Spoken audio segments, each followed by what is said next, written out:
ये 9 दिन विशेष दिन माने जाते हैं, सामान्य दिन नहीं है। इन 9 दिनों में किया गया जप तप कई गुना फलदायी होता है, किया गया अनुष्ठान सिद्ध होता है, सिद्धि मिलती है। बड़े बड़े लोग जो समझदार ज्ञानी विज्ञानी जन हैं, इन दिनों में राम रक्षा स्तोत्र में ही लिखा हुआ है कि नवरात्रि में 9 दिन जो इस स्तोत्र का पाठ कर लेता है वो सिद्ध हो जाता है तरीके से। मतलब कोई भी शुभ कार्य किया जाए तो वो सिद्धि को प्रदान करने वाला होता है। नवरात्रि है मतलब अपनी माँ की सेवा कीजिए, अपनी कर्तव्यों को, अपनी जिम्मेदारियों को पूरा कीजिए। कहने का तात्पर्य यह है, ये जो नवरात्रि का पावन पर्व है ये माँ भगवती का पर्व है। और माँ भगवती कौन है? आपकी माँ, माँ की सेवा। तो आप माँ की सेवा आप लोग भी करें, अपनी माँ की आरती उतारें, अपनी माँ की चरण वंदना करें, माँ की सेवा करें। और माँ की सेवा के बाद समय बचे तो माता जी घर में पधराओ, माता जी की सेवा करो। माता तो माता रूप है, कोई भी रूप में माता की पूजा हो सकती है, पर हमारे गौरी गोपाल आश्रम में तो यही माँ है और यही इन्हीं की पूजा होती है, इन्हीं की सेवा होती है। हमारे लिए तो यही दुर्गा है, यही काली है, यही शैलपुत्री है, यही सिद्धिदात्री है। तो आज यहाँ गौरी गोपाल आश्रम में इन माँओं की पूजा, इन माँओं की सेवा, इन माँओं की वंदना की गई। और आप लोग भी आज नवरात्रि है ना, तो अपनी माँ की थोड़ी आरती उतारना आज आप लोग। क्यों? वो आपकी माँ भी तो माँ है, दुर्गा से कम है क्या? बोलो। तो आज आप लोग जहां हो, मैं प्रार्थना हाथ जोड़ के करूंगा। मैं पहले कहता नहीं हूं, पहले करता हूं, फिर मैं आपको कह रहा हूं कि करो आप भी। आज आप लोग अपनी माँ के चरण धोइएगा, पिताजी के चरण धोइएगा और माँ की आरती उतारिएगा, माँ को उनकी पसंद का भोजन प्रसाद करवाइएगा, माँ की आज सेवा कीजिएगा, चरण दबाइएगा, माँ को आज समय दीजिएगा। आज माँ का दिन है ना, इसलिए हर प्रकार से माँ को खुश रखिएगा, माँ को प्रसन्न रखिएगा। माँओं की खुशी, माँओं की प्रसन्नता ही हम बच्चों की खुशी और प्रसन्नता होनी चाहिए। क्यों? कहीं भी आपकी माँ यदि आपसे दूर है तो फोन पर ही, मोबाइल पर ही अपनी माँ को प्रणाम कहिएगा और जब पहुंचिएगा घर अपनी माँ के पास तब माँ की आरती उतारिएगा, तब माँ को प्रणाम कीजिएगा, तब माँ के चरण धोइएगा, पर धोइएगा जरूर।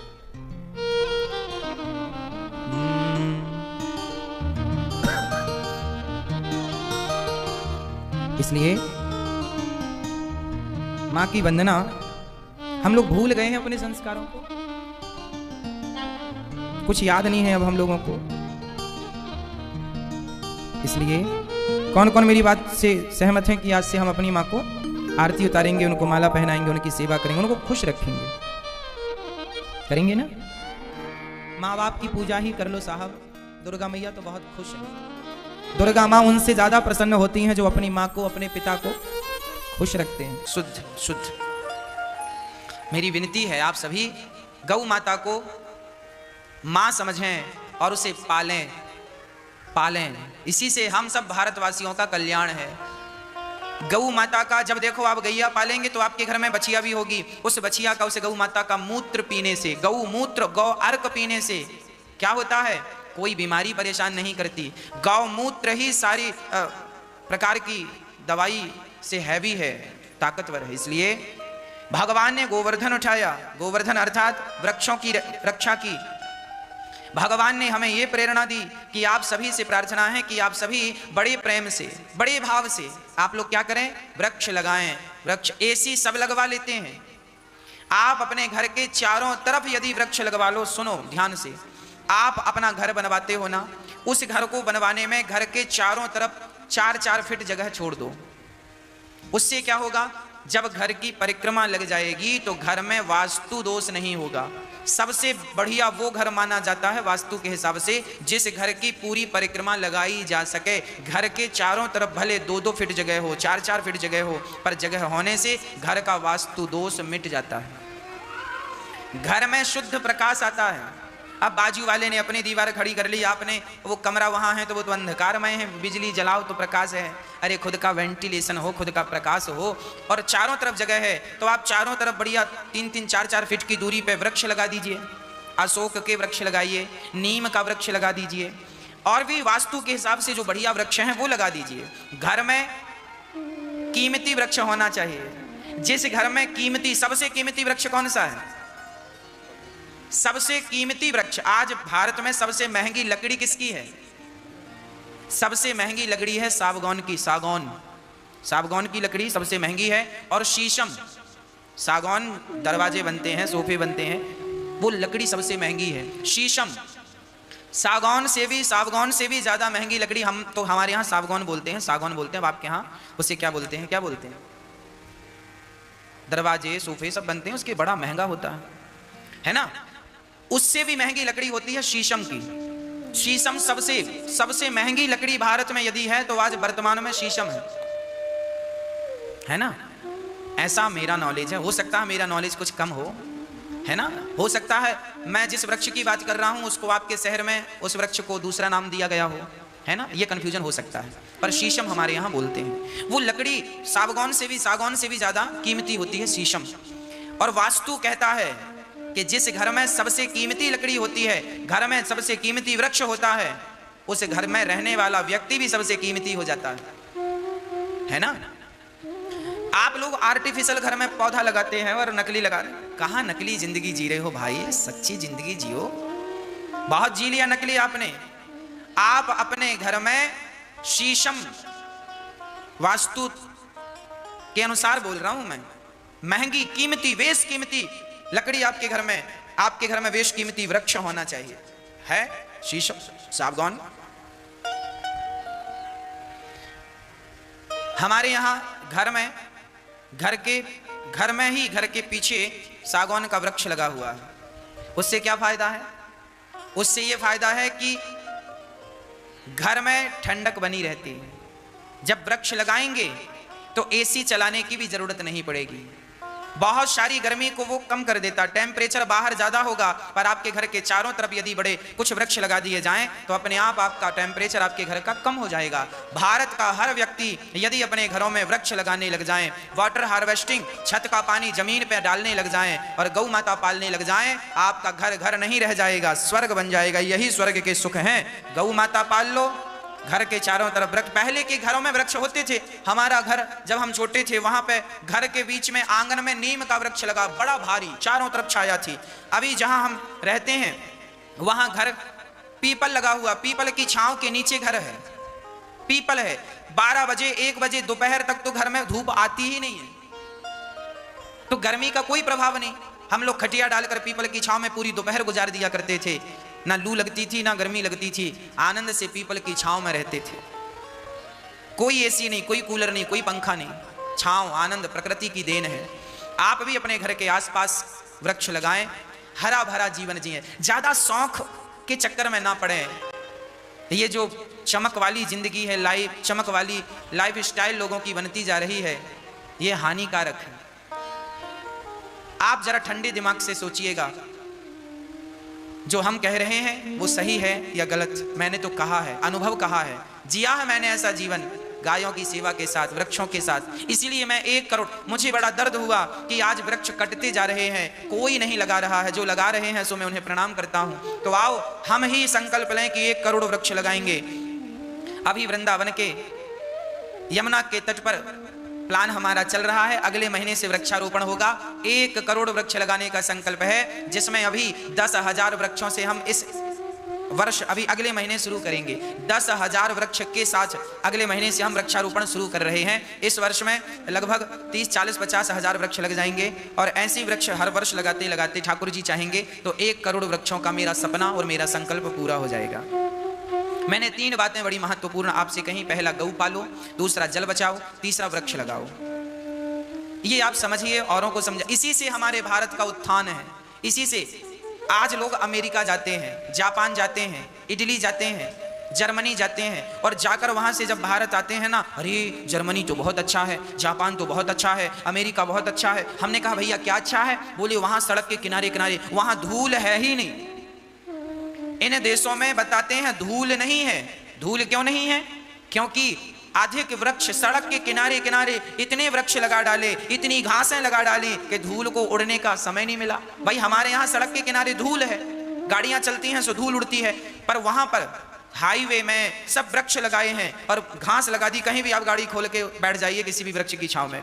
अब ये समझदारी हमारे भारत के लोगों में आ जाए, सरकार ये निर्णय ले ले कि भाई जो हाईवे बनाता है, जो कंपनी हाईवे बनाएगी, जो कंपनी हाईवे का ठेका लेगी, रोड बनाएगी, सड़क बनाएगी, वो सारी सड़क में वृक्ष लगा के देगी। या किसी को नियुक्त सरकार करे कि भाई आप सारी सड़क में वृक्ष लगा के तैयार करो, 10 साल के अंदर पूरे पौधे तैयार होने चाहिए, वृक्ष अच्छे, और घास सड़क तैयार होनी चाहिए। फिर देखो हरा भरा भारत होगा, ऑक्सीजन की कमी खत्म हो जाएगी, हरियाली बनेगी। प्रकृति जो हमसे रूठ गई है, प्रकृति ने मुंह फेर लिया है हमसे, इसलिए प्रकृति भी अनुकूल हो जाएगी। सोच लो इस विषय पर, चिंतन कर लो।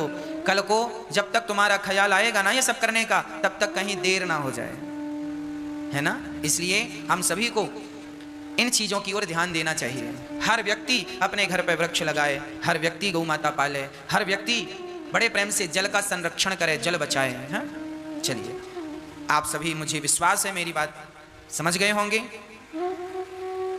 भगवान श्री कृष्ण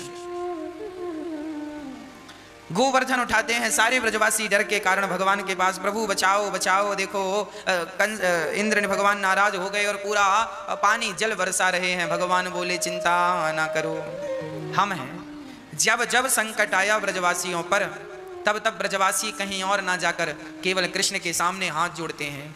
हम सभी का एकमात्र सहारा भगवान कृष्ण है, कहीं जाने की जरूरत नहीं है। जीवन में जब भी संकट आवे तो बस भगवान का धन्यवाद, भगवान के सामने हाथ जोड़कर प्रेम पूर्वक ये कहा जाए कि हे प्रभु आपका धन्यवाद, आपने हमें जीवन दिया, आप हमारी रक्षा कीजिए। जब भी कोई संकट आए दौड़ कर जाओ। ब्रजवासी दौड़ कर गए, भगवान ने खेल ही खेल में गोवर्धन उठा लिया। बोलिए गिरिराज धरण भगवान की। भगवान की शरण में जब हम जाते हैं तो भगवान हमारी सुनते हैं। आज भगवान यमुना के पावन, अब भगवान का अभिषेक हुआ है, उसके बाद ब्रजवासियों को, नंद बाबा को वरुण देवता लेकर गए हैं। भगवान ने वरुण लोक से छुड़ाया, ब्रजवासियों को बैकुंठ का दर्शन कराया। और ब्रजवासियों ने कहा प्रभु हमें बैकुंठ नहीं, हमें तो वृंदावन चाहिए। बैकुंठ से अच्छा ये वृंदावन है, वृंदावन से अच्छा कुछ नहीं।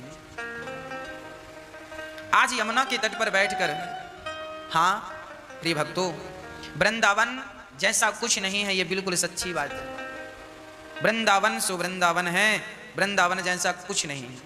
आप कहते हैं आज हम सुबह वृंदावन की परिक्रमा कर रहे थे।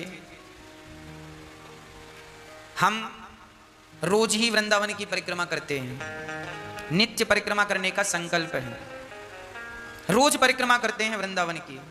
अरे ये शरीर जितने दिन वृंदावन है उतने दिन वृंदावन की परिक्रमा कर ली जाए, उतने दिन यमुना जी का दर्शन कर लिया जाए। यही तो वृंदावन में रहने की सार्थकता है, नहीं तो फिर वृंदावन रहने का अर्थ क्या हुआ। वृंदावन अद्भुत, वृंदावन जैसा कुछ नहीं है।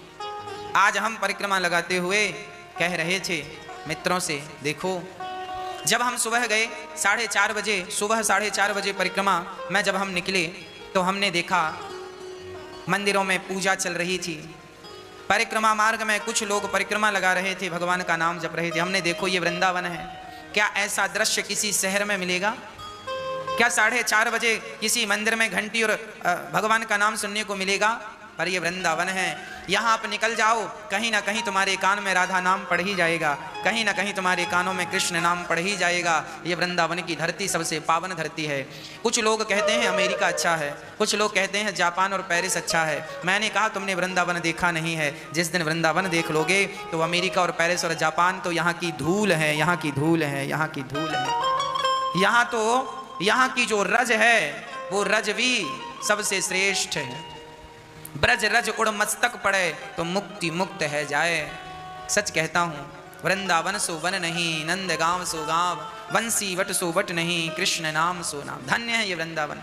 चारों तरफ इस दास अनिरुद्ध का जीवन सफल इसलिए मुझे लगता है कि रोज सुबह मुझे बिहारी जी की परिक्रमा, वृंदावन की परिक्रमा करने से ना बिहारी जी की परिक्रमा हो जाती है, राधा रमन जी की परिक्रमा हो जाती है, निधि वन जी की परिक्रमा हो जाती है। वृंदावन में जितने भी मंदिर हैं, संत हैं, भक्त हैं, वृंदावन की परिक्रमा कर ली तो वृंदावन में रहने वाले सभी रसिक भक्तों की भी परिक्रमा हो गई। तो वृंदावन की एक परिक्रमा लगाना अर्थात अपना जीवन कृतार्थ कर लेना है।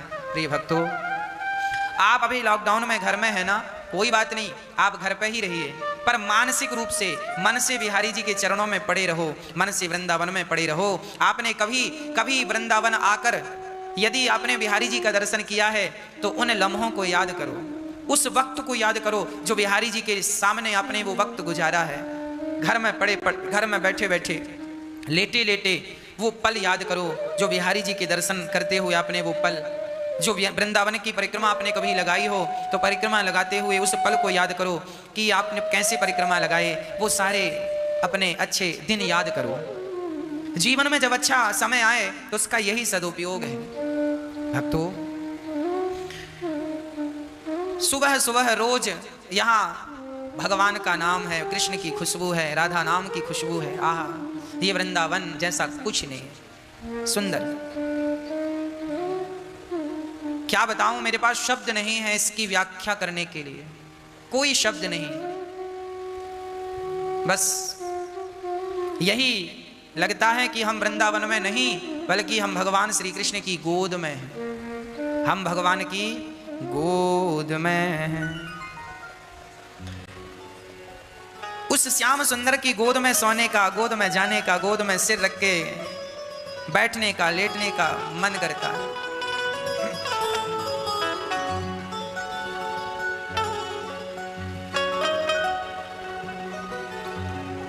उस बांसुरी वाले की,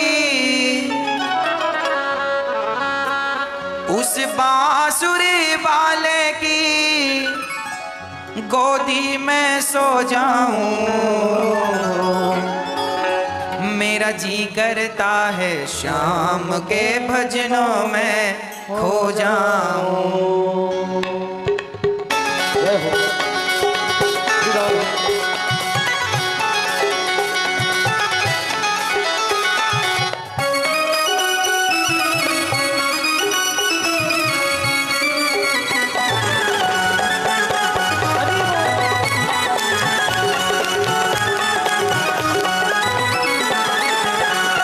उस बांसुरी वाले की, उस बांसुरी वाले की, उस बांसुरी वाले की, बांसुरी वाले की गोदी में सो जाऊं, मेरा जी करता है शाम के भजनों में खो जाऊं, मेरा जी करता है शाम के भजनों में खो जाऊं। उस बांसुरी वाले की, उस बांसुरी वाले की, उस बांसुरी वाले की, उस बांसुरी वाले की गोदी में सो जाऊं, मेरा जी करता है शाम के भजनों में खो जाऊं, मेरा जी करता है शाम के भजनों में खो जाऊं।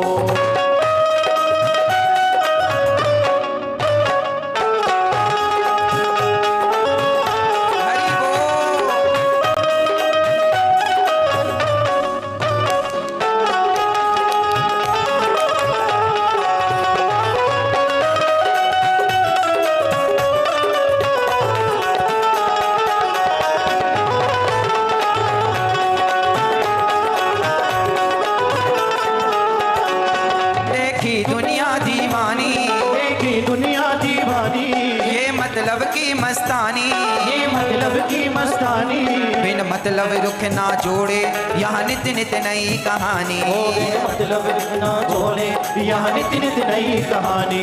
किसी किसी को छोड़ू कान्हा, किसी किसी को छोड़ू कान्हा, किसी किसी को छोड़ू कान्हा, किसी किसी को अपनाऊं, मेरा जी करता है शाम के भजनों में खो जाऊं, मेरा जी करता है शाम के भजनों में खो जाऊं। उस बांसुरी वाले की, उस बांसुरी वाले की गोदी में सो जाऊं, मेरा जी करता है शाम के भजनों में खो जाऊं, ओ मेरा जी करता है शाम के भजनों में खो जाऊं।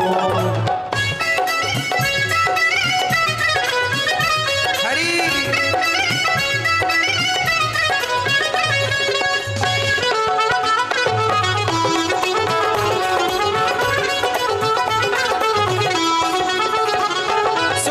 पहलू जीवन के, सुख दुख पहलू जीवन के, बस वह में ही है ये मन के, बस वह में है ये मन के।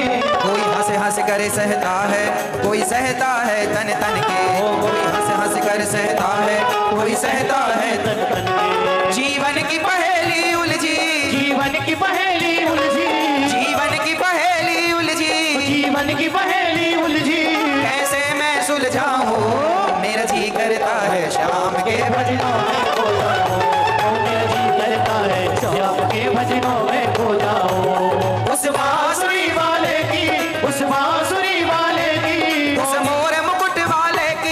उस मोर मुकुट वाले की गोदी में सो जाऊं, मेरा जी करता है श्याम के भजनों में खो जाऊं, मेरा जी करता है श्याम के भजनों में खो जाऊं।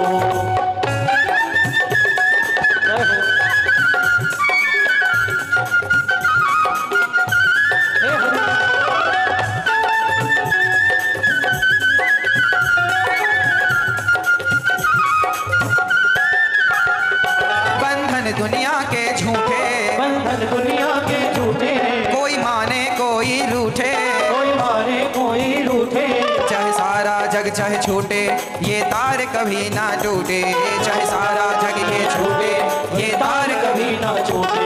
बस इतनी कृपा कर दे, बस इतनी कृपा कर दे, बस इतनी कृपा कर दे, बस इतनी कृपा कर दे, तेरा मैं हो जाऊं, मेरा जी करता है श्याम के भजनों में खो जाऊं, मेरा जी करता है श्याम के भजनों में खो जाऊं। उस बांसुरी वाले की, उस बांसुरी वाले की, उस बांसुरी वाले की, उस बांसुरी वाले की गोदी में सो जाऊं, मेरा जी करता है श्याम के भजनों में खो जाऊं, मेरा जी करता है श्याम के भजनों में खो जाऊं, मेरा जी करता है श्याम के भजनों में खो जाऊं,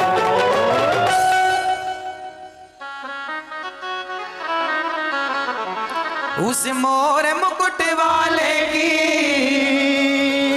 उस बांसुरी वाले की गोदी में सो जाऊं, मेरा जी करता है श्याम के भजनों में खो जाऊं, मेरा जी करता है श्याम के भजनों में खो जाऊं।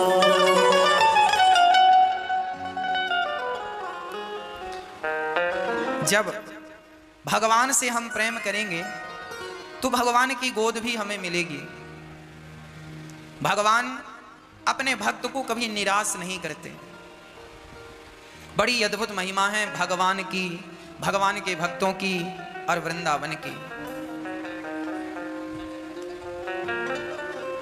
वृंदावन में एक भक्त रहा करते थे, उनका नाम था माधव दास। माधव दास जी नाम के एक भक्त रहा करते थे। जानते हो वो खाया क्या करते थे? संत लोग जहां बैठकर खाते थे तो संतों के खाने के बाद जो बच जाता था संतों की पत्तलों में, तो माधव दास जी सभी संतों की पत्तल उठाते थे, देखिए, और पत्तल उठाकर एक थाली रखते थे, अपनी थाली, और वो पत्तल में जो भी दाना संतों के खाने के बाद बच जाता था, कोई संत तो पूरी पत्तल साफ कर लेते थे, पर किसी संत के पत्तल में थोड़ी सी रोटी का टुकड़ा बच गया, तो किसी में थोड़ी सी साग का टुकड़ा, तो किसी में थोड़ा सा चावल बच गया, तो ये सारा प्रसाद वो रख लेते थे। और वो प्रसाद रखकर किसी ने कहा, बाबा जी आप ये संतों का जूठा क्यों खाते हैं? देखो, माधव दास जी ने कहा, ये संतों का जूठा नहीं है, ये संतों का प्रसाद है। अच्छा, जूठा नहीं खाना चाहिए। जैसे हमने दूध पिया और पी करके हमने आधी गिलास दूध पी करके आपसे ये कह दिया कि आप पी लो, तो वो जूठा दूध हो गया। पर हमने भोजन किया, गुरुजी ने भोजन किया, और भोजन करके गुरुजी उठ गए, उनकी थाली पर जो बच गया वो जूठा नहीं है, वो गुरुजनों के खाने से, संत ब्राह्मणों के खाने से वो प्रसाद बन गया। जूठा वो है जो जानकर हम आपको खिलाएं। जूठा ना कभी खाना चाहिए ना कभी खिलाना चाहिए। शास्त्र कहते हैं जूठा खाने वाले को और जूठा खिलाने वाले को दोनों को कुत्ता की योनि प्राप्त होती है। इन लोगों को कुत्ता बनना पड़ता है। तो ना अपना जूठा किसी को खिलाओ, ना तो किसी का जूठा खाओ। हाँ, कोई महापुरुष संत जन आए हैं, उन्होंने भोजन कर लिया, भोजन करने के बाद उनकी पत्तल पर जो रह गया, क्योंकि वो तो करके चले गए ना, वो तो कर लिया, अब जो बचा है वो प्रसाद है। महापुरुषों के द्वारा जो छोड़ा गया है वो प्रसाद है ना? बात समझ में आ गई ना? जूठा क्या है और प्रसाद क्या है, दोनों में अंतर है। तो माधवदास जी संतों का जो प्रसाद बचता था खाने के बाद वो अन्न के कण समेट लेते थे और वो माधवदास जी कहते थे ये सब भक्त हैं, इन भक्तों का जूठन मैं खाऊंगा, इन भक्तों की प्रसादी मैं खाऊंगा तो मेरी भक्ति बढ़ेगी, मेरा भगवान के चरणों में अनन्य प्रेम बढ़ेगा। अच्छा, माधवदास जी क्या करते, वो संतों का प्रसाद इकट्ठा करते और फिर अपने गोपाल जी के पास जाते जहां उनके ठाकुर जी शालिग्राम भगवान लड्डू गोपाल जी, तो फिर उस प्रसाद में वो तुलसी पत्ता डालकर भोग लगा, खुद तो खाएं, भगवान को भी वही खिला रहे। अब भाई भक्त जो खाएगा वही तो खिलाएगा। अब भगवान को भी संतों का प्रसाद वो बच्चा पत्तल का वो भोग लगा रहे हैं, खाओ आओ भोग लगाओ,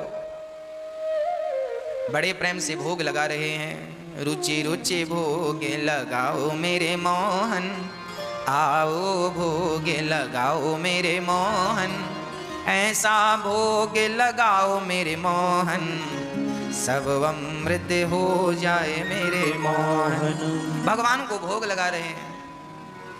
जब भगवान को भोग लगाकर प्रसाद पाते, उनका नियम था यही करते, रोज संतों का प्रसाद लाते, भगवान को भोग लगाकर फिर खाते, फिर आनंद से भगवान की माला जपते अधिक से अधिक। वो कि माधवदास जी केवल भगवान का केवल केवल राधे श्याम राधे श्याम राधे श्याम राधे श्याम राधे श्याम, राधे कृष्ण राधे कृष्ण राधे कृष्ण राधे, यही मंत्र का वो जाप करते थे, बस एक ही मंत्र, केवल नाम केवल नाम। एक दिन क्या हुआ कि माधवदास जी ने भोजन किया, संतों का भोजन इकट्ठा किया, संतों ने भोजन किया और माधवदास जी ने इकट्ठा किया। और आज पता नहीं क्या हुआ कि माधवदास जी ने भगवान को भोग लगाया नहीं और भोग नहीं लगाया, और वो आज भोग लगाना पता नहीं भगवान जाने भूल गए कि बात निकल गई। आज वो संतों का प्रसाद थाली पे रख के और एक कौर उठाकर प्रसाद मुंह पे, जैसे ही मुंह पे रखा माधवदास जी ने, उसी क्षण याद आया राम राम मैंने भगवान को भोग नहीं लगाया। और जब ये बात याद आई तो जानते हो क्या हुआ, माधवदास जी रोने लगे। अब उनके मुंह में जो प्रसाद था, अब उस प्रसाद को यदि उगलते हैं तो वो संतों का प्रसाद है, उगल भी नहीं सकते, और यदि निगलते हैं अंदर ले जाते हैं तो भगवान को भोग लगाए बिना हम खा कैसे सकते हैं। तो अब माधवदास जी की विडंबना ये है कि वो संतों का प्रसाद था सो उगल नहीं सकते थे और भोग लगाया नहीं सो निगल नहीं सकते थे। अब वो प्रसाद उन्होंने जो खा लिया एक निवाला, वो मुंह पे ही रखा, मुंह पे रख करके अब बस वो रोते जा रहे हैं, हे प्रभु क्षमा कर दो, हे नाथ अपराध हो गया, हे श्याम सुंदर, हे किशोरी जी, हे राधा रानी, मेरे जैसा। अब वो बोल भी, अब भाई मुंह पे भोजन हो तो बोले कैसे, तो वो मानसिक रूप से बोलने लगे, मन से कहने लगे, हे श्याम सुंदर, हे राधा रानी, हे लाडली, हे किशोरी जू, बड़ा अपराध हो गया है, मैंने आपको भोग लगाए बिना भोजन कर लिया है, बड़ा अपराध हो गया है, हे श्याम सुंदर मुझे मृत्यु दंड दे दिया जाए, मुझे मृत्यु दंड दे दो प्रभु, मैंने आपको भोग लगाए बिना भोजन कर लिया, मुझे मृत्यु मिलनी चाहिए, हे प्रभु मैं पतित हूँ, हे नाथ मैं अभागा हूँ। अब वो रोते जा रहे हैं, एक कोने में जाकर बैठ गए और बस भगवान को याद कर रहे हैं, राधे कृष्ण प्रभु बड़ा अपराध हो गया, हे श्याम सुंदर बड़ा अपराध हो गया, आपको भोग लगाए बिना मैंने कैसे ग्रहण कर लिया। रोने लगे रोने लगे। देखो एक भक्त बिना भोग लगाए भगवान को खा नहीं सकता, और खाए तो उसका प्रायश्चित करता, क्यों ये अपराध हो गया, कौन सा पाप किया जिस पाप का ये अपराध बन गया।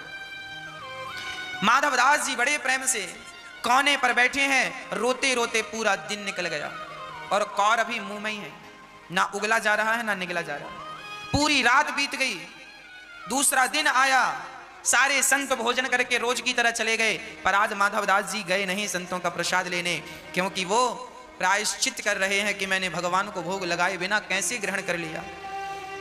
दूसरी रात और दूसरा दिन बीत गया। जब तीसरा दिन हुआ, माधवदास जी ने पानी नहीं पिया, मुंह पे उनके प्रसाद था और बस वो रो रहे थे। तब भगवान को भक्त की यह हालत देखी ना गई। भगवान आज स्वयं श्री कृष्ण आज प्रकट हो गए और कहा, माधवदास जी सुनो, देखो कौन आया है। माधवदास जी आंख बंद किए बैठे ना, वो यूं कह रहे हैं मुझे किसी से नहीं मिलना, कुछ नहीं करना, मेरे से अपराध हो गया। तब भगवान ने कहा, माधवदास जी आंख तो खोलो। जब आंख खोला तो भगवान श्री कृष्ण खड़े, दौड़कर चरणों में गिर गए, पर जोर जोर से रोने लगे और जोर जोर से रोते हुए कहने लगे, अब वो मुंह पे निवाला था सो बोल ना पाए, बोल रहे इशारों में बोल रहे हैं।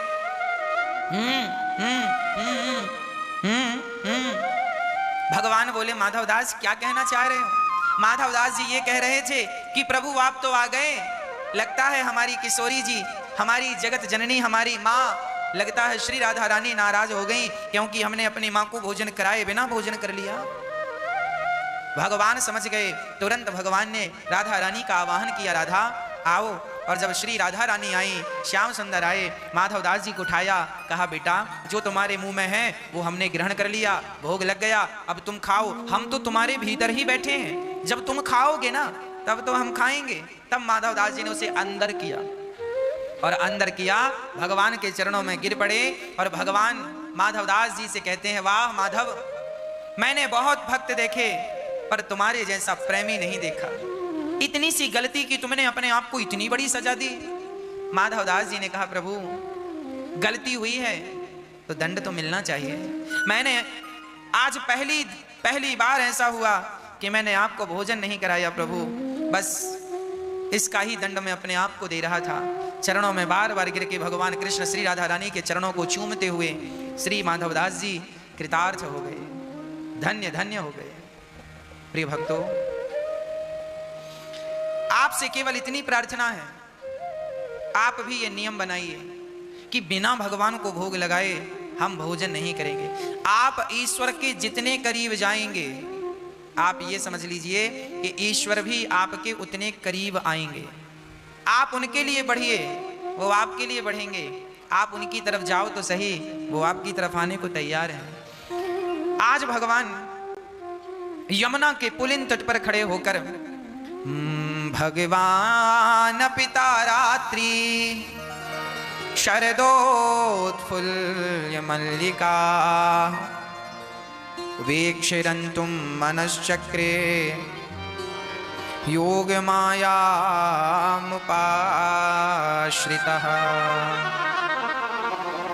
आज यमुना के तट पर श्याम सुंदर ने अपनी अधरों पे बांसुरी रख करके, श्याम सुंदर ने आज जो अपनी सखियों का आवाहन किया, अपने भक्तों का आवाहन किया, भगवान अपने भक्तों को पुकार रहे हैं, आओ निशम्य गीतम तदनंग वर्धनम ब्रजश्रियः कृष्ण गृहीत मानसा। सारी सखियों को भगवान ने बुलाया। काम कर रही थी गोपियां, अपने अपने काम में मस्त थीं, पर श्याम सुंदर की बांसुरी सुनकर एक सखी आंखों में काजल लगा रही थी कि बांसुरी की ध्वनि सुनाई पड़ी, आंखों का काजल लगाना भूल गई। एक सखी अपने वस्त्र बदल रही थी कि बांसुरी सुनाई पड़ी तो वस्त्रों को बदलना भूल गई। और एक सखी बड़े प्रेम से अपने घर में भोजन बना रही थी कि बंसी सुनाई पड़ी तो भोजन बनाना भूल गई। सब जहां की तहां दौड़ पड़ी कृष्ण की ओर। एक सखी दुहंतु विययुः काश्चित गाय दुह रही थी। बांसुरी सुनाई पड़ी, गाय को दूध वहीं छोड़ा, गाय बर्तन वहीं छोड़ा, गाय को वहीं, और दौड़ पड़ी श्री कृष्ण से मिलने के। भगवान तब तक नहीं मिलेंगे जब तक हमारे अंदर उन्हें पाने की उत्कंठा नहीं होगी। यदि उन्हें पाने की उत्कंठा हो गई तो भगवान निश्चित मिलेंगे, निश्चित मिलेंगे भगवान।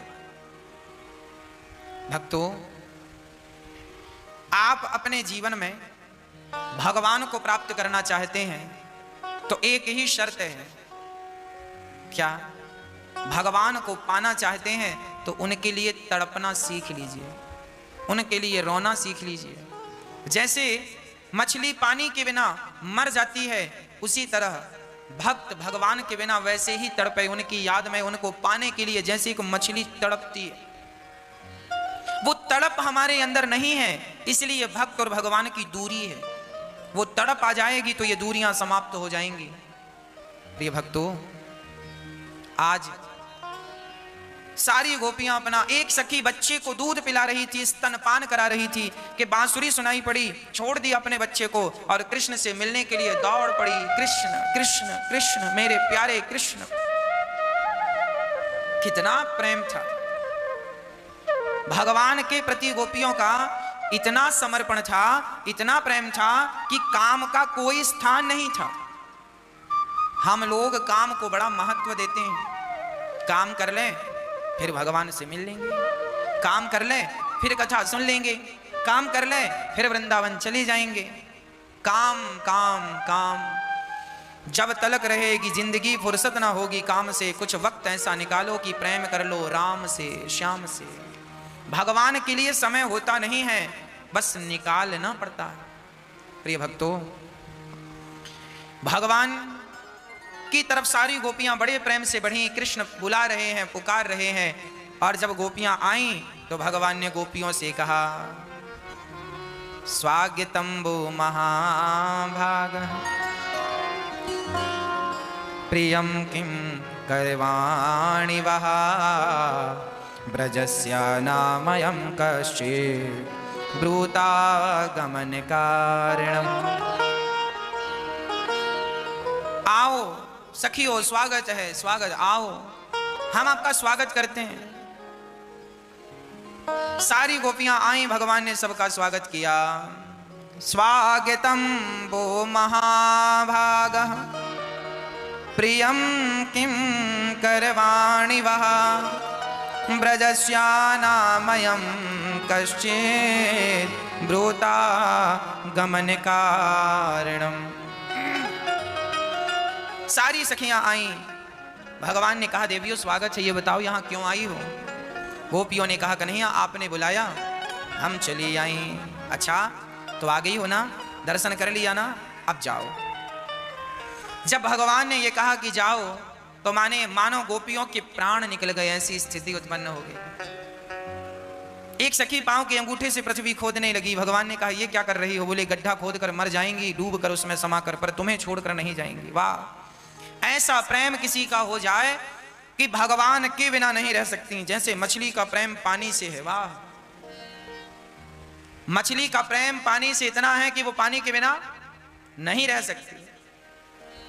अच्छा, पानी में रहने वाले और भी कुछ जीव हैं, मेंढक है, सर्प है, ये लोग भी पानी पे रहते हैं, पर इनके पास पानी के अतिरिक्त भी ऑप्शन थल में भी रह लेते हैं। ये पानी के बिना भी पानी में भी रहते हैं, पर ये पानी के बिना भी रह सकते हैं। पर बेचारी मछली का क्या करोगे? उसके पास कोई ऑप्शन नहीं है। मेंढक तो पानी के बिना भी रह सकता है, पर मछली नहीं रह सकती। जो लोग आज मेंढक की तरह जीवन जी रहे हैं, जो भगवान के बिना रह लेते हैं, वो मेंढक है। और जो भगवान के बिना नहीं रह पाते, वो मछलियां हैं। तो आप वो मछली बनो। वो मछली जैसे मीरा कृष्ण के प्रेम की मछली बन गई। कृष्ण के प्रेम का जल, प्रेम एक जल है। जब प्रेम बढ़ता है ना, तो जल निकलता है आंखों से आंसू, मतलब प्रेम जल के जैसा है। प्रेम में आंसू निकलते हैं, प्रेम का सागर है। उस प्रेम के सागर की तुम मछली बन जाओ। जब तक मछली नहीं बनोगी या बनोगे, तब तक भगवत प्राप्ति संभव नहीं। मीराबाई तड़पती थी कृष्ण से मिलने के लिए, दर्द की मारी वन वन डोलूं, वैद्य मिले नहीं कोई। मीरा कहती है, किसे अपना दर्द बताऊं, किसे अपनी पीड़ा दिखाऊं, हैरी मैं तो प्रेम दीवानी, मेरो दर्द न जाने को। किसी ने कहा, मीरा क्या दर्द है? बोले, मैं तड़प रही हूं, जल रही हूं। जल रही हो? क्यों जल रही हो? बोले, मैं विरह की अग्नि में जल रही हूं। इतना विरह है।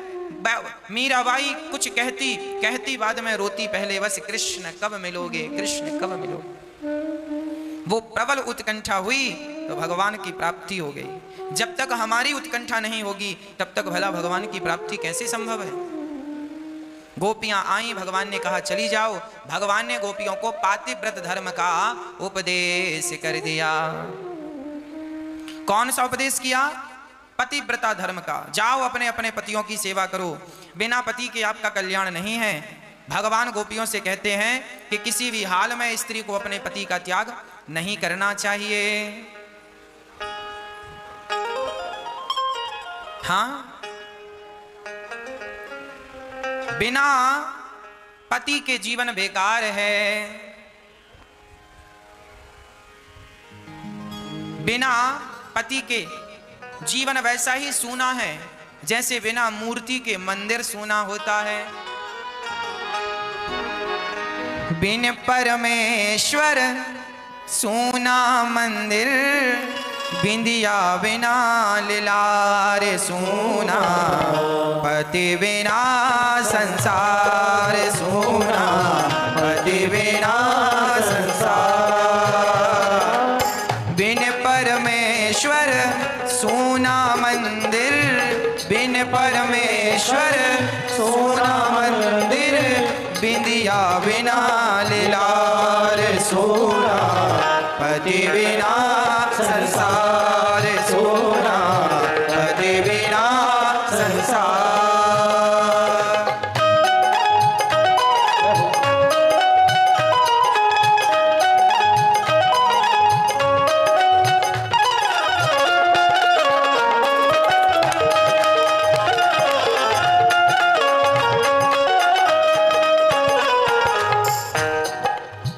बिना जीवन वैसा ही सूना है जैसे मूर्ति के बिना मंदिर और बिंदिया के बिना माथा। पति ही जप है, पति ही तप है, पति ही है करता। पति ही जप है, पति ही तप है, पति ही है करता। पति से ही पत इस तन की है, पति बिन विपति हजार सोना। पति बिना संसार बिन परमेश्वर सोना मंदिर, बिन परमेश्वर सोना मंदिर। बिंदिया बिना लेलार सोना, पति बिना संसार सोना, पति बिना संसार।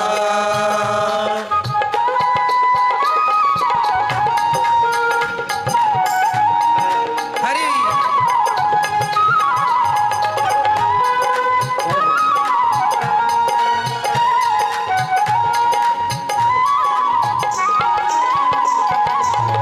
एक पति व्रत रहे जगत में, सब व्रत है बेकार। एक पति व्रत रहे जगत में, सब व्रत है बेकार। बिन पति व्रत के नारी का तो जीवन है बेकार सोना। पति बिना संसार सोना, पति बिना संसार। बिन परमेश्वर सोना मंदिर, बिंदिया बिना लेलार सोना।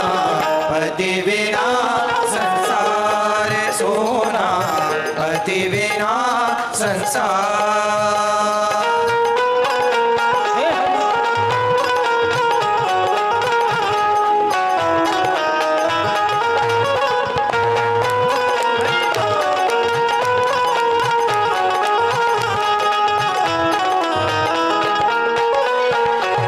पति ही ब्रह्मा, पति ही विष्णु, पति नारद दाधा। पति ही ब्रह्मा, पति ही विष्णु, पति नारद दाधा। जिस नारी ने कंधा पाया, जिस नारी ने कंधा पाया, उसकी नैया पार सोना। पति बिना संसार सोना, पति बिना संसार।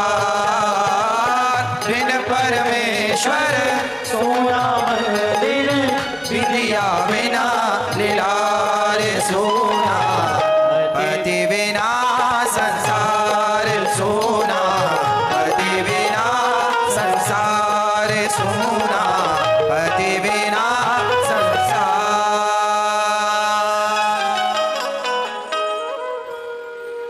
पति ही जप है, पति ही तप है, पति ही है करता। पति का कभी अपमान नहीं करना चाहिए। शास्त्र कहते हैं हर स्त्री को अपने पति का सम्मान, पति की सेवा, पति का आदर करना चाहिए। पति का आदर, पति का सम्मान, पति की सेवा कभी नहीं छोड़नी चाहिए। नारी का धर्म जैसे पुत्र का धर्म है माँ की सेवा करना, और इस जैसे राजा का धर्म है प्रजा की सेवा करना। जैसे राजा अपने धर्म से यदि मुकुर जाए तो उसे घोर नरक जाना पड़ता है। बेटा अपने धर्म अपने फर्ज से मुकुर जाए उसे घोर नरक जाना पड़ता है। उसी प्रकार पत्नी अपने कर्तव्यों से मुकुर जाए तो उस स्त्री को घोर नरक जाना पड़ता है। कौन सी स्त्री जो अपने पति की सेवा नहीं करती, ऐसी स्त्रियां घोर नरक में जाकर के पड़ती हैं। इसलिए नारी का परम कर्तव्य है वो पति की सेवा करे। जैसे माता अनुसुईया किसी की पूजा नहीं, केवल पति की आज्ञा का पालन, पति के चरणों में प्रेम। यदि संसार की हर स्त्री अपने पति से प्रेम करने लग जाए और हर स्त्री अपने पति की सेवा करने लग जाए और हर पति राम बन जाए, हर पति अपनी पत्नी से प्रेम करे और अपने पत्नी के साथ प्रेम से रहे, तो बताओ हमारा जीवन स्वर्ग हो जाएगा, आनंदमय हो जाएगा कि नहीं। आज लोग परेशान क्यों हैं? आज लोग परेशान इसलिए हैं, कहीं कोई स्त्री किसी दूसरे पुरुष के कारण परेशान है, कहीं कोई पुरुष किसी स्त्री के कारण परेशान है। इसलिए मैं आपसे हमेशा कहा करता हूं, आपकी पत्नी इस दुनिया की सबसे अच्छी स्त्री है और आपका पति इस दुनिया का सबसे अच्छा पुरुष है। इसलिए अपने पति और अपनी पत्नी में सदा प्रसन्न रहा करो। छोटी मोटी गलतियां सबसे होती हैं, छोटी मोटी बातों पे आप परेशान ना हुआ करो, बड़े प्यार से छोटी छोटी बातों को निपटा दो, सारी बातें समाप्त कर दो। पति ही जप है, पति ही तप है, पति ही है करता। पति ही जप है, पति ही तप, और कुछ नहीं। पति है तो सब बढ़िया, और पति नहीं रहेगा ना तो क्या होगा? बिन पति, पति ही जप है, पति ही तप है, पति ही है करतार। पति से ही पत इस तन की है, पति बिन विपत्ति हजार। पति नहीं होगा तो हजार विपत्तियां होंगी। पति है तो स्त्री के सिर पर कोई विपत्ति नहीं है, पति है, और पति नहीं तो हजार विपत्तियां हैं। पति होता है ना तब तक बेटा भी बात मानता है, बेटा भी सुनता है, पिता का एक भय होता है, डर होता है। और पिता ना रहे, पति के जाने के बाद स्त्रियों के जो माताओं के जो बेटे होते हैं ना, बहुत सारे बच्चे तो हमेशा माँ की सेवा करते हैं, पर कुछ बच्चे ऐसे होते हैं जो सोचते हैं अब तो पिताजी रहे नहीं, सारी संपत्ति आ गई, अब माँ को कोई पूछता तक नहीं। तो पति जब तक है माँ तब तक तुम बढ़िया हो, पति नहीं है विपत्ति हजार होंगी। इसलिए जब तक पति है उसका सम्मान किया जाए, और हम तो यही प्रार्थना करते हैं कि सदा सुहागिन रहें आप, आपका वर, आपका पति गंगा यमुना की तरह अमर रहे। एक पति व्रत रहे जगत में, सब व्रत है बेकार। बिन पति व्रत के नारी का तो जीवन है बेकार। सुना पति बिना संसार। स्त्री का एक ही व्रत है, एक पतिव्रता। जैसे माता सीता पतिव्रता थी, रावण जैसे लोग सीता माता को मिले, रावण बोला मैं लंका में बिठाऊंगा। अच्छा, राम जी ने सीता माता को लंका कैसे पहुंचा दिया? क्या राम की मर्जी के बिना पत्ता हिलता है? रावण की क्या ताकत कि जगत की माता को, सीता को उठाकर ले जाए? वो परमात्मा की पत्नी है, उन्हें कोई कैसे उठा सकता है? गलती किसकी है? एक बार सीता माता ने राम जी से कहा, राम जी हमें सोने का मृग चाहिए। राम जी आज पहली बार सीता माता के मुख से ये सुन रहे हैं कि आज पहली बार सीता ने राम के सिवा भी किसी की इच्छा की। आज तक सीता माँ ने राम के सिवा किसी से प्रेम नहीं किया। आज पहली बार सीता माँ मृग को देखकर कहती है मुझे ये मृग चाहिए, सोने। राम जी ने कहा मृग क्यों चाहिए? बोले सोने का है। राम जी समझ गए कि 14 साल हो रहे हैं, सीता ने बहुत दिनों से सोना देखा नहीं है, और स्त्रियों का मन सबसे ज्यादा सोना। स्त्रियां सोना देख लें तो उनका तो मन नाचने लगता है, सोना सोना सोना। सीता माता ने सोने का मृग देखा तो राम से कहा मृग ला कर दो।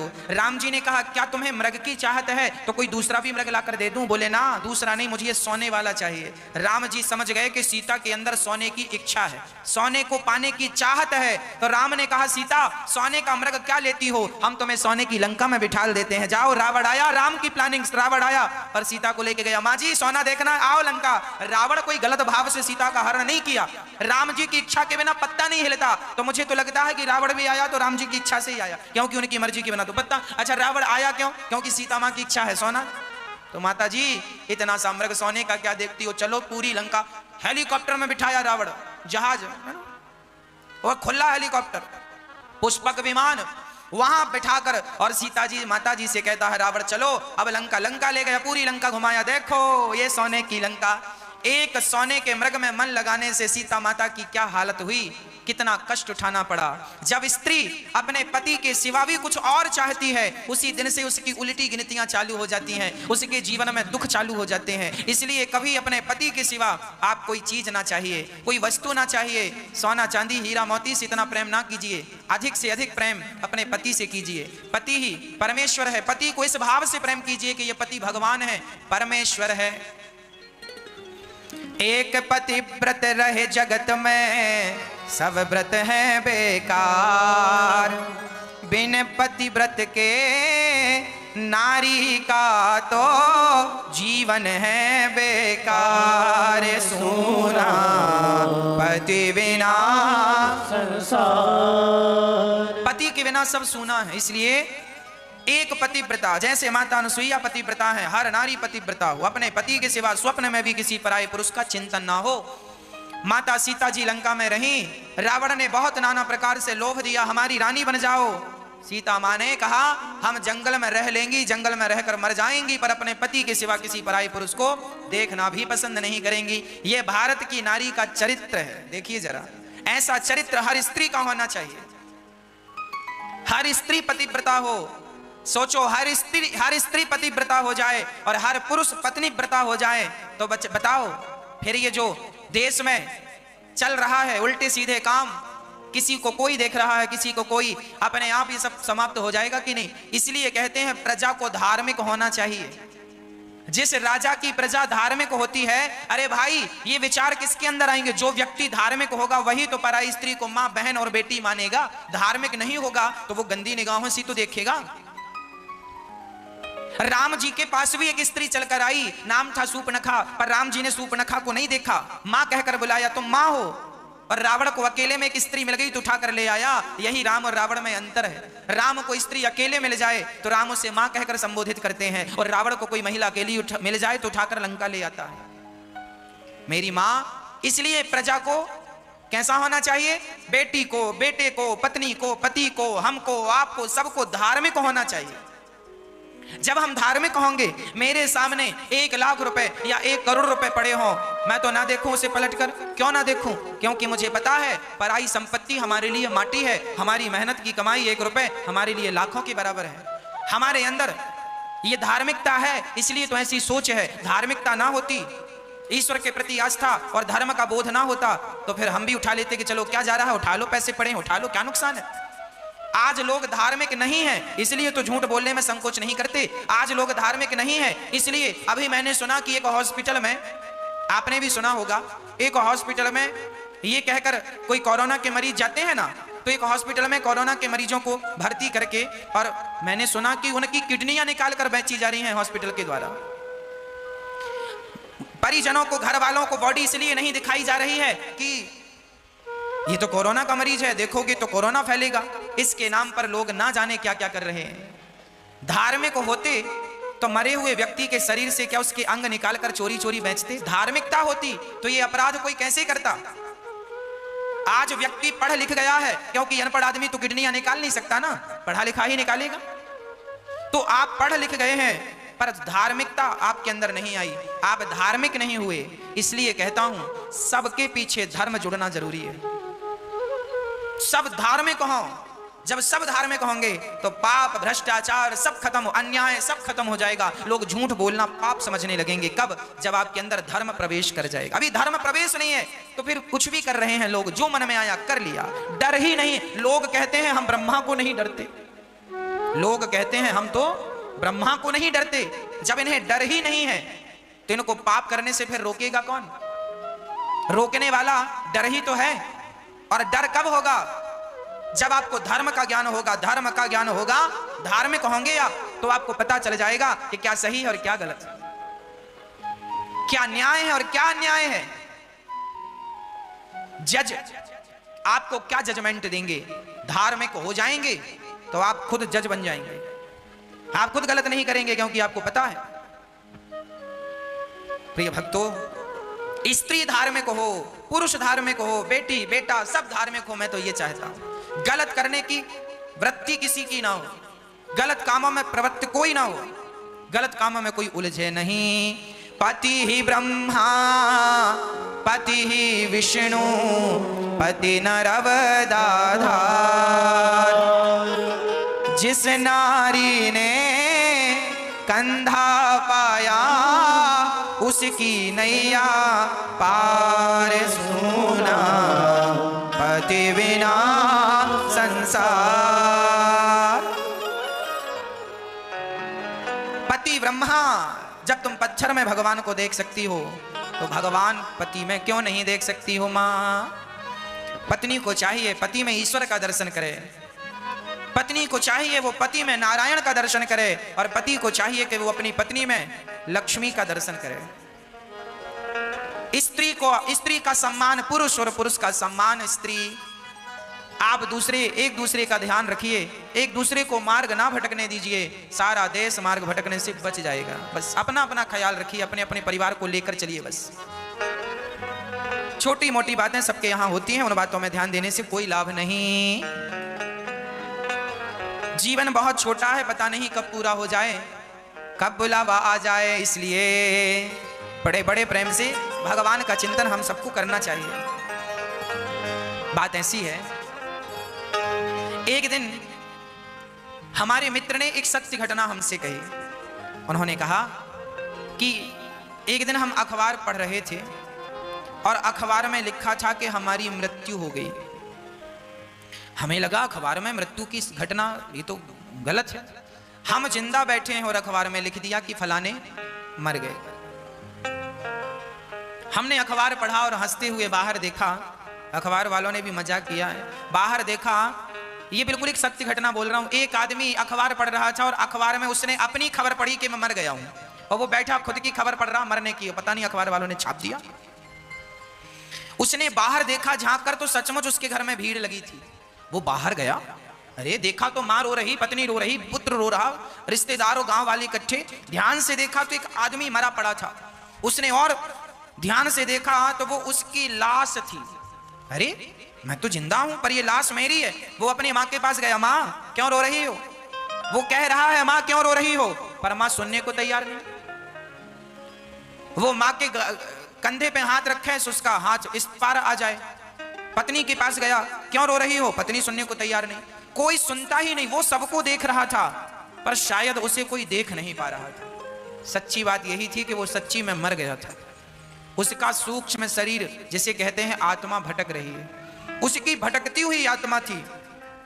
जब हम मरते हैं तो हमारे मरने के बाद हमारा शरीर तो यहीं रह जाता है, हमारी आत्मा निकलती है, सूक्ष्म शरीर में प्रवेश करती है। वो सूक्ष्म शरीर होता है, हम सबको देख सकते हैं पर हमें कोई नहीं देख सकता।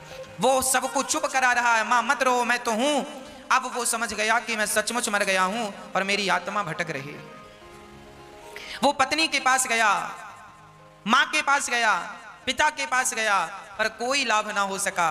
वो बस मां, पिता, पत्नी को रोता हुआ देखे तो उसका कलेजा फट रहा था।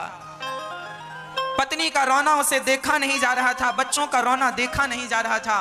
वो भगवान से हाथ उठाकर बोला, विधाता मैंने कोई पुण्य किया हो तो मुझे 1 मिनट की मोहलत दे दो, 1 मिनट का मुझे वक्त दे दो, टाइम दे दो। मैं इस 1 मिनट में अपनी पत्नी से कुछ कहना चाहता हूं, अपने मां से कुछ कहना चाहता हूं, अपने बच्चों से कुछ कहना चाहता हूं, अपने पिता से कुछ कहना चाहता हूं। देखिए वो आदमी गिड़गिड़ा रहा, विधाता मुझे 1 मिनट की जिंदगी दे दे। तब भगवान ने आवाज लगाई, यमराज आए, क्यों रोता है? यमराज जी हमें 1 मिनट का वक्त दे दीजिए। अरे 1 मिनट का तुझे दिया तो था, 70 साल की आयु हो गई तेरी,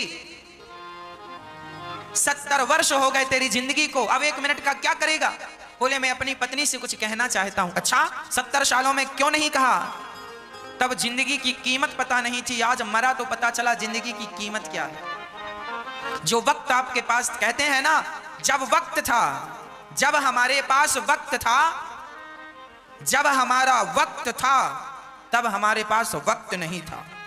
समझिएगा, इस बात को समझने के लिए जोर लगाना पड़ेगा आपको। जब हमारा वक्त था तब हमारे पास वक्त नहीं था, अब हमारे पास वक्त ही वक्त है पर हमारा वक्त नहीं। ये जीवन की बड़ी विडंबना है। जब हमारे पास समय था, आयु थी, जवानी थी, तब अपनों से बात करने का समय नहीं था। अब समय पूरा हो गया है तो अपनों से बात करने की इच्छा उत्पन्न हो रही। ये बात कह दें तो अच्छा रहेगा, इतना और कह दूं तो अच्छा रहेगा। कल शायद आपको याद होगा, पिछले कल की कक्षा में जो कल बीत गया, उस कल में हमने आपको 20 करोड़ की एक बात बताई थी। 20 करोड़ रुपए की एक बात याद रखिएगा, कल बताई थी। चूंकि 20 करोड़ की है इसलिए मैं फिर दोहरा दूं, आप भूल ना जाएं। इसलिए आप अपनी पत्नी से जब बात किया करो ना, अपने पति से जब बात किया करो ना, तो अंदर ये भाव से बात किया करो कि ये हमारी आखिरी बात है। पता नहीं कौन सा मिलना आखिरी मिलना हो जाए और कौन सी बात आखिरी बात हो जाए। आप किसी पड़ोसी से मिला करो, अपने दोस्तों यारों से मिला करो, प्रेमियों से मिला करो, भक्तों से मिला करो, गुरुजनों से मिला करो, तो ऐसी बात किया करो ये सोच कर के ये हमारी और तुम्हारी आखिरी मुलाकात है, आखिरी बात है। पता नहीं अब ये बात हो पाए ना हो पाए, इसलिए कल को रोना ना पड़े कि हमने ये क्यों नहीं कह दिया, ये क्यों नहीं कर लिया। हाँ, अपनों के साथ प्यार से पेश आया करो। पता नहीं कौन सी रात, कौन सा दिन, कौन सी मुलाकात, कौन सी बात आखिरी हो जाए। प्रिय भक्तों, वो गिड़गिड़ाने लगा और कहने लगा, हे यमराज जी, 1 मिनट की मोहलत दे दो, बस 1 मिनट की मोहलत दे दो, करूं बेटा से बात। यमराज जी बोले, क्या बात करना चाहता है? 2 बच्चे रो रहे थे, दोनों को बुलाया, गले लगाया। एक बाप जब मरता है तो वो अपने बच्चों से क्या कहता है? दोनों बच्चों से कहा, 1 मिनट की मोहलत दे दो, करूं बेटा से बात। भाई भाई प्रेम से रहना, भाई भाई प्रेम से रहना, जाना है सबको उसके पास, बुलावो आग्यो राम को। भाई भाई प्रेम से रहना, जाना है सबको उसके पास, बुलावो आग्यो राम को। बुलावो आग्यो राम को, बुलावो आग्यो राम को। भक्तों स्वर्गा से आयो है संदेश, बुलावो आग्यो राम को। भक्तों स्वर्गा से आयो है संदेश, बुलावो आग्यो राम को। प्रिय भक्तों, वो व्यक्ति जब मरने लगा तो अपने बच्चों से कहता है कि मैं तुम बच्चों से यही चाहता हूं कि तुम कभी आपस में झगड़ा ना करना, बहुत प्रेम से रहना बेटा। ये जिंदगी झगड़ा के लिए नहीं है, प्रेम के लिए, मोहब्बत के लिए, मुस्कान के लिए ईश्वर ने दे रखी है। जितना मुस्कुरा सकते हो मुस्कुरा लेना, जितना हंस सकते हो हंस लेना। पता नहीं अगले जन्म में मुस्कुराने का मौका मिले ना मिले। गले लगाने का अवसर, छोटी छोटी बातों को लेकर लोग खिंचे खिंचे रहते हैं, झगड़ा कर लेते हैं। एक माँ, एक सासू माँ मरने लगी, यमराज जी से कहा 1 मिनट मुझे भी दे दो। क्या कहना चाहती है माँ, सासू माँ? जरा सुनिएगा बहू से क्या कहती है। 1 मिनट की मोहलत दे दो, करूं बहू से बात। 1 मिनट की मोहलत दे दो, करूं बहू से बात। क्या बात करना चाहती है माँ? सासू माँ कह रही है बहुओं से, मैं तो तुम्हारो धर्म निभा दी, मैंने तो मेरा धर्म निभा दिया, मैंने तो मेरा धर्म निभा दिया, अब तुम्हारी बारी है। मैं तो तुम्हारो धर्म निभा दी, बांध के रखियो ये परिवार, बुलावो आग्यो राम को। मैं तुम्हारो धर्म निभा दी, बांध के रखियो ये परिवार, बुलावो आग्यो राम को। 1 मिनट की मोहलत दे दो, करूं पति से बात। 1 मिनट की मोहलत दे दो, करूं पति से बात। अपने पति से भी बात कर लो, अपनी पत्नी से भी जरा बात कर लो, प्रेम से रह लो। पत्नी कह रही है, यमराज जी 1 मिनट दो, मैं अपने पति से कुछ कहती हूँ। एक पत्नी जब जाती है धरती छोड़कर तो वो अपने पति से क्या चाहती है, ये हर स्त्री का भाव है, सुनिएगा। रोली मोली चुनड़ी मेहंदी, पति से कहा सुनो मैं जा रही हूं, ये रोली मोली चुनड़ी मेहंदी, मोतियन से भर दो हमारी मांग, बुलावो आग्यो राम को।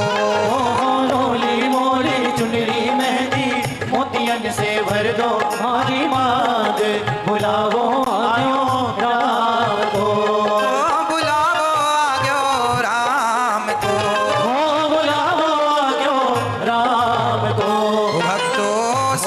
से आयो है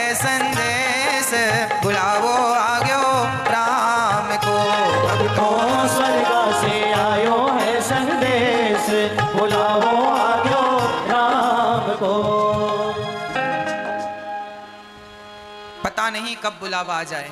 इसलिए हर पल को खुशी से जी लो, आनंद के साथ जी लो। अपनी जो जिंदगी है आनंद के प्रेम के साथ। मैंने शायद आपको पिछली बार सुनाया था कि एक राजा ने एक जादूगर से कहा हमें जादू दिखाओ। जादूगर ने जादू दिखाया तो जादू दिखाने में राजा की मुकुट ही गायब कर दी। सब लोग राजा पर हंसे। राजा को लगा ये तो बड़ा मेरे साथ गलत किया। सजा दे दी, जाओ जादूगर को मृत्यु दंड दिया जाए, फांसी पर लटका दिया जाए, है ना। फांसी पर लटकाओ जाओ। 7 दिन बाद लटकाना। जादूगर की पत्नी गई तो जादूगर काल कोठरी में हंस रहा था। पत्नी रोने लगी, क्यों जी 7 दिन बाद मरना है और आप हंस रहे हो। जादूगर ने कहा पगली 7 दिन बाद मरना है ना, आज थोड़ी मरना है। आज तो हंस सकता हूं, जब मरूंगा सो मर जाऊंगा। अभी तो हंस लूं, अभी तो बात कर लूं, अभी तो जिंदगी मेरे पास है। कहने का अर्थ है हम कल की सोच के कारण, कल के बारे में सोचने से हम आज दुखी हो जाते हैं। अरे कल जो होगा हम कल ही देखेंगे। आज तो प्रसन्न रह लो, आज जी लो, आज आनंद से रह लो, प्रेम से रह लो। बस हम यही निवेदन करते हैं, कल की चिंता नहीं, आज में मस्त रहना सीखो। जो आज में मस्त रहता है वो जीवन के हर पड़ाव में अपने आप को प्रसन्न रखता है और प्रसन्न रहता है। कल किसने देखा है? लोग कल की बड़ी चिंताएं करते, कल क्या हो, अरे सब बढ़िया, आप बड़े प्रेम से भगवान पर विश्वास रखो और खुश रहो। नेगेटिव मत सोचो, पॉजिटिव सोचो। कल किसने देखा है? कल किसने देखा? आज हम खोएं क्यों? आज को मत खोइए, जो कल होगा सो कल देखेंगे। कल किसने देखा है? आज हम खोएं क्यों? अरे जिन घड़ियों में हंस सकते हैं उन घड़ियों में रोएं क्यों? जिन घड़ियों में हम हंस सकते थे, हम हंसकर उन घड़ियों को व्यतीत कर सकते थे, उन घड़ियों में रोने बैठ गए। क्या आपके रोने से आपका दर्द कम हो जाएगा? क्या रोने से आपका काम बन जाएगा? जिन घड़ियों में हंस सकते हो उन घड़ियों में रोए क्यों?